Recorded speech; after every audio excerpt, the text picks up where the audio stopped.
Hello, dear students. Myself Joshi Disha, and I warmly welcome you on behalf of Sri Shivsha College of Commerce Management and Computer Education, and it is managed by Jain Citizens Education Society. So, dear students, we are in unit number 1, that is Introduction to Financial Management, right? So, today we are going to discuss the topic that is risk and return trade off, right? So, risk and return trade off બંનેનું જે કહેવાય ને કે ઇન્ટરડિપેન્ડન્ટ છે બંને એકબીજાથી, બરાબર. અને બંનેનું કહેવાય કે એક ફોર્મ જે છે, બરાબર, દેટ ઇઝ ઇક્વલ. કે રિસ્ક વધારે છે તો રિટર્ન બી એટ ધ સેમ ટાઈમ વધારે છે. જો રિસ્ક ઓછું ઇન્વોલ્વ છે તો રિટર્ન બી એટ ધ સેમ ટાઈમ ઓછું છે, રાઈટ. તો આપણે એવું કહી શકીએ કે risk is connected with the returns available in future from the investments, right. And higher the element of risk, the investors expect more returns. કે જેટલું રિસ્ક વધારે એટલું ઇન્વેસ્ટર્સ છે એ વધારે રિટર્ન એક્સપેક્ટ કરે છે. સિમિલરલી ઓછું એલિમેન્ટ હોય જો રિસ્કનું તો ઇન્વેસ્ટર્સ છે એ ઓછું રિટર્ન છે એ એક્સપેક્ટ કરે છે. Out of any budgetary system, whichever system might have been selected for the assumption of returns, the same system cannot be 100% constant or as per one's assumptions. કાયમ આપણે જે સિસ્ટમથી ચાલતા હોઈએ, કાયમ આપણે જે એઝ્યુમ કરતા હોય એ પ્રમાણે 100% એ વસ્તુ થાય જ ઇટ ઇઝ નોટ સો. કારણ કે એ એક એઝમ્પશન છે, ધારણા છે. તમે એક વસ્તુ વિચારી છે કે આ વસ્તુ આવી રીતના થશે, પણ ઓલ ધ ટાઈમ એ વસ્તુ એવી રીતના જ થાય એ જરૂરી નથી, right. So consequently correct estimate of cash flow cannot be reached because cash flow is connected with the returns from investment. તો જે વસ્તુ આપણે 100% નક્કી કરી હતી એ પ્રમાણે જ થાય it is not so, right. ઘણા બધા ફ્લક્ચ્યુએશન્સ આવી શકે છે because they are just based on assumptions અને રિટર્ન ઓન ઇન્વેસ્ટમેન્ટ. કે જે પ્રમાણેનું આપણને ઇન્વેસ્ટમેન્ટ ઉપર રિટર્ન મળે એ પ્રમાણે ફર્ધર આપણા એઝમ્પશન્સ છે એ પરફેક્ટ થયા કે નહીં એ વસ્તુ નક્કી થાય છે. જો ઇન્વેસ્ટમેન્ટ ઓપન માર્કેટમાં કર્યું હોય તો કોઈ એશ્યોરન્સ નથી, કારણ કે કોઈ ફિક્સ્ડ બેંક ઇન્ટરેસ્ટ નથી, બરાબર. કે પછી બીજા ઘણા બધા ફેક્ટર્સ છે જે ઓપન માર્કેટ સિક્યોરિટીઝ સાથે કનેક્ટેડ છે, બરાબર. ટૂંકમાં એમાં કોઈ પર્ટિક્યુલર ફિક્સ્ડ રિટર્ન આપણને મળતું નથી. It is totally based on assumptions કે કેવી રીતના ફર્ધર રિટર્ન ઓન ઇન્વેસ્ટમેન્ટ રહે છે, કેશ ફ્લો કેવી રીતના રહે છે, એ અકોર્ડિંગ આપણને રિટર્ન્સ મળે છે, રાઈટ. ડાયરેક્ટર્સે એનાલાઇઝ કરવાનું છે કે કેવી રીતના રિટર્ન અને રિસ્ક છે એને આપણે ઇવેલ્યુએટ કરવાનું છે whenever we are going through investment decisions. કે જ્યારે આપણે કોઈ પણ ઇન્વેસ્ટમેન્ટ ડિસિઝન્સ લેતા હોઈએ ત્યારે આપણે પર્ટિક્યુલરલી રિસ્ક અને રિટર્નનો રિલેશનશિપ છે એ ક્લિયર આઉટ કરવાનો છે. બેઝડ ઓન ઇટ આપણે કેશ ફ્લોનું એઝમ્પશન્સ કરવાના છે. There are specific options that are selected after finding out trade-off between risk and return at a specific stage, બરાબર. કે અમુક પછી ઓપ્શન્સ સિલેક્ટ કરવાના છે, એમાંથી જે બેસ્ટ અવેલેબલ ઓપ્શન હોય એને ફર્ધર ઇમ્પ્લિમેન્ટ કરવામાં આવે છે.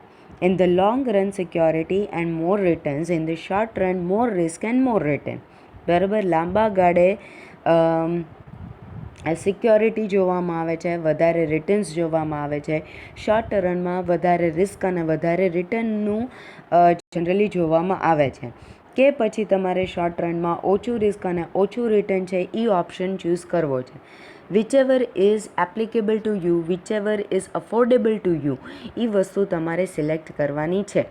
કે શોર્ટ રને તમારે વધારે રિસ્ક અને વધારે રિટર્ન જોઈએ છે, શોર્ટ રને તમારે ઓછું રિસ્ક અને ઓછું રિટર્ન જોઈએ છે, લોંગ રને તમારે સિક્યોરિટીને ઓછું રિટર્ન જોઈએ છે, કે લોંગ રને હાઈ રિસ્ક અને હાઈ રિટર્ન્સ જોઈએ છે. તો it depends on your capability, on your decision કે તમારે પર્ટિક્યુલર કયા ઓપ્શનમાં જમ્પ ઓન કરવું છે.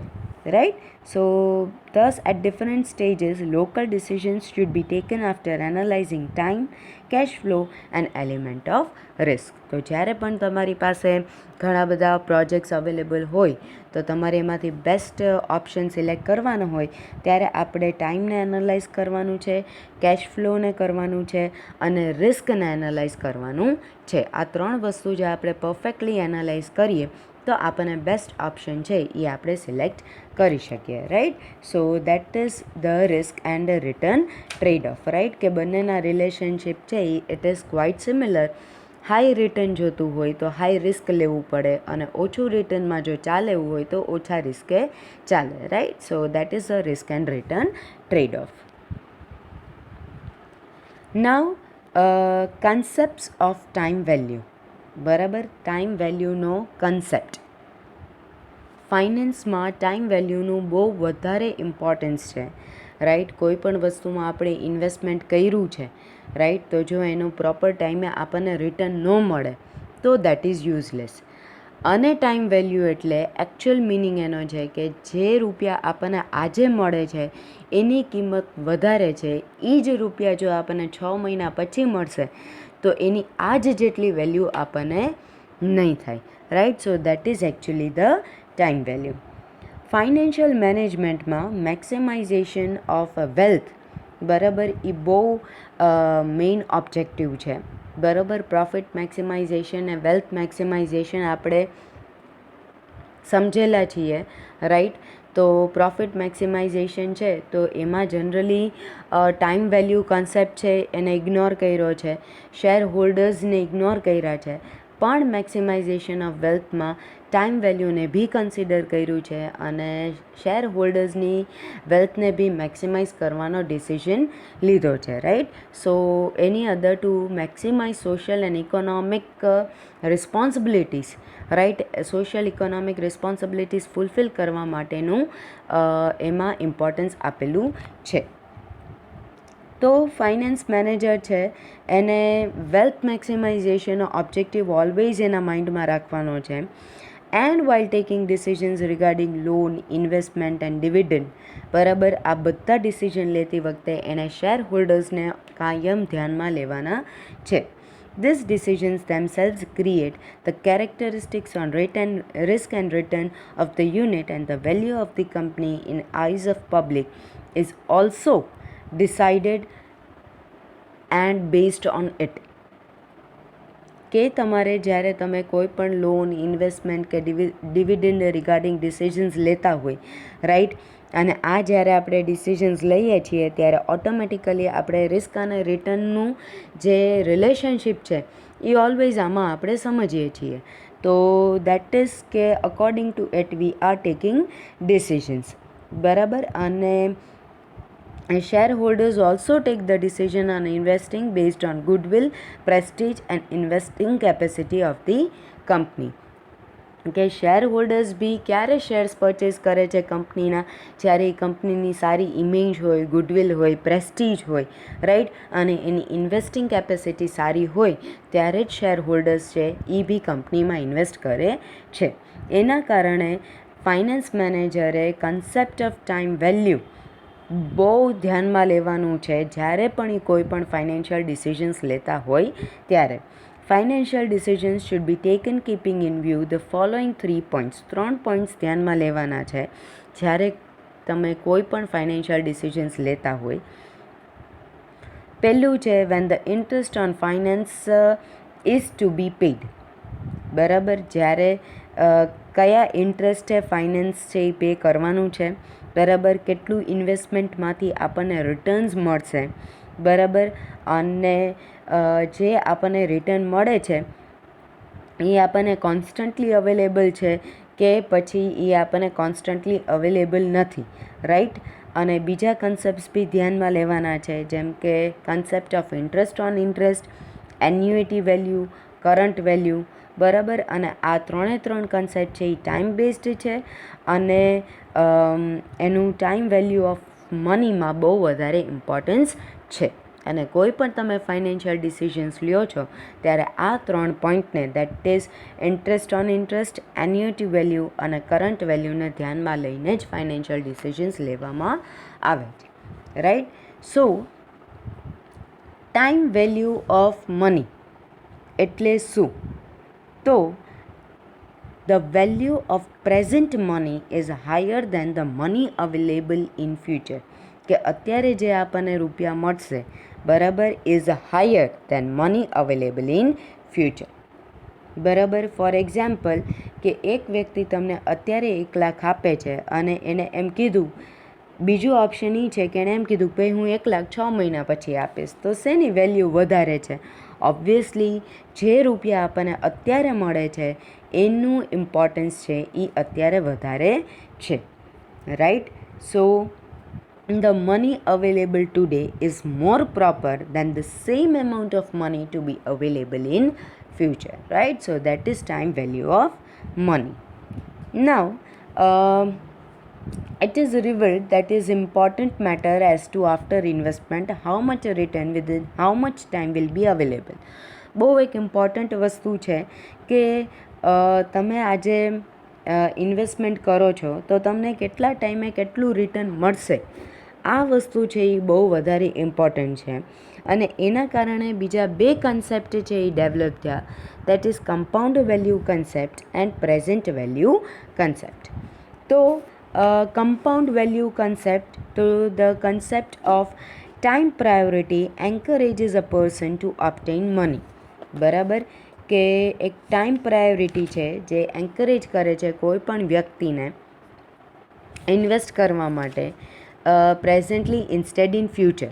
બરાબર, આજે મને એમ કે હું 6 મહિના પછી 1 લાખ આપીશ કે અત્યારે 1 લાખ આપું, તો હું અત્યારે જ 1 લાખ સિલેક્ટ કરું.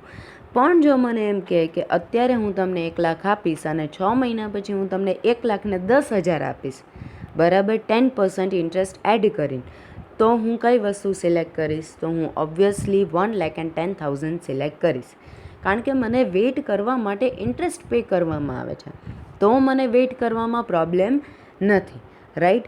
પણ જો એમ કે અત્યારે 1 લાખ અને 6 મહિના પછી 1 લાખ, તો આપણે અત્યારે 1 લાખ આપે એ વધારે પ્રિફર કરીએ, right. So that is the compound value, કે મને એક્સ્ટ્રા મળે છે, મને વેઇટ કરવા માટે એક્સ્ટ્રા જ્યારે મળે છે, બરાબર, ત્યારે હું ડેફિનેટલી ફ્યુચર માટે વેઇટ કરવા રેડી રહીશ, right. So that is compound value. And the second one is discounting or present value concept. બરાબર, તો ડિસ્કાઉન્ટિંગ એન્ડ પ્રેઝન્ટ વેલ્યુ કન્સેપ્ટમાં એવું જ છે કે ઇન્ટરેસ્ટમાં એડિશન થાય છે, બરાબર, કે અત્યારે બિગનિંગમાં 90.9 મળતું હોય, બરાબર, અને at the end of the year, બરાબર, તમને 10% વધારે આપવામાં આવે, રાઈટ, દેટ ઇઝ 9.09. તો ટૂંકમાં તમને 1 વર્ષ સુધીમાં 100 રૂપિયા જેટલું મળી જાય, બરાબર. તો that is the discounting or present value concept, કે 1 રૂપિયો તમને ઇન્ટરેસ્ટ ઉપર વધારે આપવામાં આવે છે, right. So that is the discounting or present value concept. So time element is given sufficient importance in the concept of discount or present value. In the present value system, the cash flow discounted at the given rate, the rate of discount is fixed, and in which the rate of interest reaches equality, but the present value of investment and expected present value of cash flow is found out. In this concept, it is assumed that the value of money received today is more than the money to be available in future. Today's money is more secure and powerful than in comparison to the money to be availed in future. If interest to be calculated at a 10%, the price of ₹1 will be ₹1.1 at the end of 1 year. બરાબર, જો interest 10% મળતું હોય તો price 1 રૂપિયો થાય, બરાબર, તો that will be 1.1. If the same fact is presented in another manner, today's ₹1 has 10 paisa more value, બરાબર. તો આવી રીતના છે એ ડિસ્કાઉન્ટિંગ કે પ્રેઝન્ટ વેલ્યુ કન્સેપ્ટ છે એ અરાઇવ થયો છે, right. So that is present value concept. Now the next topic that we are going to discuss is financial forecasting. બરાબર. ફાઇનાન્શિયલ ફોરકાસ્ટિંગ એટલે ફાઇનાન્સ રિલેટેડ ફ્યુચરમાં પ્રિડિક્ટ કરવું. ફોરકાસ્ટિંગ એટલે પ્રિડિક્ટ કરવું, right. ક્યારે શું કેટલું રિટર્ન મળશે, કેટલું કેશ ઇન અને આઉટ જશે, રાઈટ. અને બધી વસ્તુ પહેલેથી આપણે ફોરકાસ્ટ કરવી પડે, નક્કી કરવી પડે અને બેઝડ ઓન ઇટ, રાઈટ, આપણે ફાઇનાન્શિયલ ડિસિઝન્સ લેતા હોઈએ. તો that is financial forecasting. So financial forecasting means is the register showing financial picture of the next financial or a specific period of time. What will be the financial requirement of the unit, from where such a requirement will be fulfilled, etc. ટૂંકમાં આપણને next financial પીરિયડનું clear picture મળે છે કે આપણે આવતા વર્ષે finance કેટલું જોઈએ છીએ, આપણે કેવી રીતના ફાઇનાન્સ લાવશું, કયા કયા વેઝથી લાવશું, એનો રેટ ઓફ ઇન્ટરેસ્ટ શું હશે, and so on. That is financial forecasting. એના માટે બજેટ બનાવવામાં આવે છે, બરાબર. અને એમાં બજેટમાં રેવન્યુ ઇન્કમ, રેવન્યુ એક્સપેન્સ, કેટલું કેશનું ઇનફ્લો આઉટફ્લો થશે, કેટલું કેપિટલ એક્સપેન્ડિચર રહેશે, શું ફાઇનાન્શિયલ પ્લાનિંગ હશે, એ બધી જ વસ્તુ એ બજેટમાં ઇન્ક્લુડ કરવામાં આવે છે. બજેટ છે એ સ્પેસિફિક એસ્ટિમેટ્સ ઉપર જ બનાવવામાં આવે છે, બરાબર. અને જનરલી એનું ઇન્કમ અને એક્સપેન્ડિચરનું કેલ્ક્યુલેશન એમાં કરવામાં આવે છે, રાઈટ. સો ફાઇનાન્શિયલ પ્લાનિંગ અને ફાઇનાન્શિયલ કંટ્રોલ છે એ બજેટમાં ઇન્ક્લુડ કરવામાં આવે છે કે આપણને ખબર પડે કે કેટલા ફાઇનાન્સની જરૂરિયાત છે, કેવી રીતના આપણે એ ફાઇનાન્સને લાવશું અને કેવી રીતના આપણે એ ફાઇનાન્સનો પ્રોપર કંટ્રોલ કરવાનો છે, right. So to prevent such okay, so the primary objective of the unit is revealed in its financial planning, right. So that is financial forecasting. હવે અમુક પોઈન્ટ્સ છે જે ફાઇનાન્શિયલ ફોરકાસ્ટિંગમાં ઇન્ક્લુડ કરવામાં આવ્યા છે, બરાબર. તો first one is to do sales forecasting. Sales forecasting છે ઇનિશિયલ પોઈન્ટ છે ઓફ ફાઇનાન્શિયલ ફોરકાસ્ટિંગ, બરાબર. Majority of financial factors are revealed at different related levels in sales estimate. The effectiveness of financial forecasting depends on sales forecasting, બરાબર. Cells forecasting છે એ prepare કરવામાં આવે છે different હોરિઝોન્સ regarding planning અને કેવી રીતના આપણે ઓબ્જેક્ટિવ્સ અચીવ કરશું, એ બધી વસ્તુ છે એ એમાં ઇન્ક્લુડ કરવામાં આવે છે. જનરલી એનું 3 થી 5 વર્ષ માટે બનાવવામાં આવે છે, રાઈટ. અને long term sales forecasting depends on investment planning. Very short term sales forecasting જેમ કે મંથલી, ક્વાર્ટરલી, 6 મંથલી, આવી રીતના સેલ્સ ફોરકાસ્ટિંગ બી તમે કરી શકો, રાઈટ. અને એની અંદર કેટલું તમારે વર્કિંગ કેપિટલની રિક્વાયરમેન્ટ છે, કેવી રીતના કેશ ફ્લો રહેશે, બરાબર. એટલે ટૂંકમાં કેશ બજેટ બી તમારું એમાં બને છે, right. So that is sales forecasting. Second point is to prepare budget related to income. તમારે હવે ઇન્કમ રિલેટેડ બજેટ બનાવવાનું છે, બરાબર. By taking into account estimated income budget, બરાબર. જેમાં પ્રીવિયસ યરના સેલ્સ ફિગર તમારે લેવાના છે, બરાબર. અને એક્સપેન્સીસ તમારે બધા ધ્યાનમાં લેવાના છે. ઇન્કમમાંથી એક્સપેન્સીસ તમારે ડિડક્ટ કરવાના છે, એટલે તમને એકચ્યુઅલી સેલ્સના પર્સન્ટેજ ખબર પડે, બરાબર. બજેટરી એક્સપેન્સ મેથડ છે એમાં તમે ઇન્કમ બજેટ રજિસ્ટર બનાવી શકો, રાઈટ. અને આવી રીતના ટૂંકમાં તમારે કેટલું ઇન્કમ થશે, કેટલા એક્સપેન્સીસ થશે એનો તમે લુકઆઉટ લઈ શકો. Then the third point is prepare estimated balance sheet, બરાબર. તો looking at the overall income expense condition in near future, the estimated financial reports are prepared. બરાબર, and which include upcoming investments, payables, receivables, potential loss etcetera. તો estimated balance sheet ટૂંકમાં જે વસ્તુ balance શીટમાં included હોય એ બધી જ વસ્તુ છે એનું લુકઆઉટ લેવાનું છે કે નેક્સ્ટ યરમાં આપણને કેટલા એક્સપેન્સીસ થવાના છે, કેટલી ઇન્કમ થવાની છે, રાઈટ, પોટેન્શિયલ લોસીસ કયા થવાના છે, રિસીવેબલ્સ કયા થવાના છે, પેયેબલ્સ કયા થવાના છે, રાઈટ, એ બધી વસ્તુ કન્સિડર કરવાની છે. અને પ્રોફિટ એન્ડ લોસ એકાઉન્ટ અને બેલેન્સ શીટ બંને વસ્તુ બનાવવાની છે. બંને ઇન્ટરડિપેન્ડન્ટ અને ઇન્ટરકનેક્ટેડ છે, right, because we all know કે પ્રોફિટ એન્ડ લોસ એકાઉન્ટમાં જે લોસ કે પ્રોફિટ હોય એ આપણે બેલેન્સ શીટમાં ટ્રાન્સફર કરતા હોઈએ છીએ. તો બંને છે એ એકબીજા સાથે કનેક્ટેડ છે, બરાબર. અને debtors, creditors, assets, capital, interest, depreciation expenses, બરાબર, એ બધા વગર પ્રોફિટ એન્ડ લોસ એકાઉન્ટ બને નહીં, અને પ્રોફિટ એન્ડ લોસ એકાઉન્ટ વગર બેલેન્સ શીટ બને નહીં. તો this all things are inter connected. Then fourth point is the requirement of development and external funds.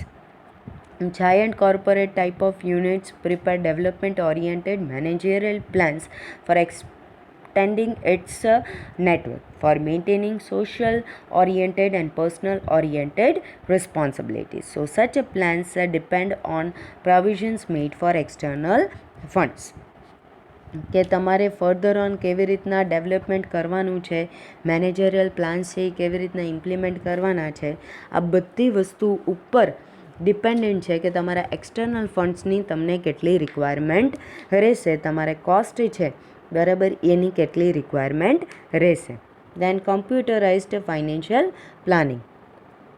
તો ડે ઇન અને day out computerised financial planning system એક ઊભી કરવામાં આવે છે, રાઈટ, કે જેમાં ફાઇનાન્શિયલ પ્લાનિંગ પ્રોગ્રામ હોય, બરાબર, અને દરેક વસ્તુનું કેલ્ક્યુલેશન છે એ એમાં ઇન્ક્લુડેડ હોય, રાઈટ. સો ટૂંકમાં આપણે કહી શકીએ કે આખું એક કોમ્પ્યુટરાઇઝ્ડ સિસ્ટમ કે જેમાં આખા દિવસમાં કેટલું કેશ ઇનફ્લો અને આઉટફ્લો થયું એના રિલેટેડ આપણી પાસે વ્યવસ્થિત નોલેજ હોય, રાઈટ. So that is